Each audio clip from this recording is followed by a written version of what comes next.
Hello, pool players. Ron here. Welcome once again to the Pool Student channel, and thank you very much for watching, everyone.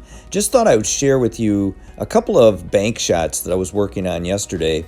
This first one is frozen to the cushion, and a lot of times we'll double kiss when we try to pocket this cross corner. So what I was doing here was I was hitting top left spin, kind of running spin, and trying to throw the ball into that corner. And I was making it on occasion, but notice how it overcuts it, and it basically throws it away from the corner. And that one it missed, but when it does go in, it kind of wipes its feet as it goes into that pocket. So what I discovered was when I hit inside spin, top right in this case, with some speed, by the way, it really went in clean. So this might be of help to some of you that are struggling with your bank shots when they're frozen to the cushion. Next up, I'm working on a rather obscure bank shot where we have an object ball that's frozen to the cushion and our cue ball is also on the cushion. So what you're going to see me do here is I'm going to set up this 8 ball right by the side pocket. Notice that I put the cue ball also along the rail. Now, as I practiced this, I discovered the shot is not that difficult.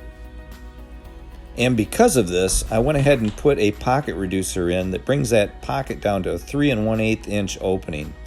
Now, I shot it several ways, and one of the things that I discovered was I needed to make sure that I could get the cue ball out of the way, as I actually did run into the 8 with the cue ball a couple times, stopping it from going in. So I'm shooting this with different English, and that's what I wanted to share with you guys.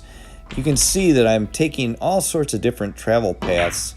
And also, this can help us if this ball, in this case, it's the 8 ball, but if we were shooting a ball during the middle of a rack, we would want to get position. So we can play different spin to get that position from this shot. But I just thought I'd share these two with you. It's just the way I practice bank shots sometimes.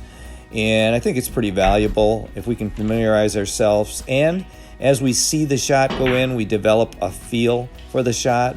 So when they do come up during a game, we can handle it and feel confident to shoot it. Please feel free to ask any questions that you might have. I answer every one.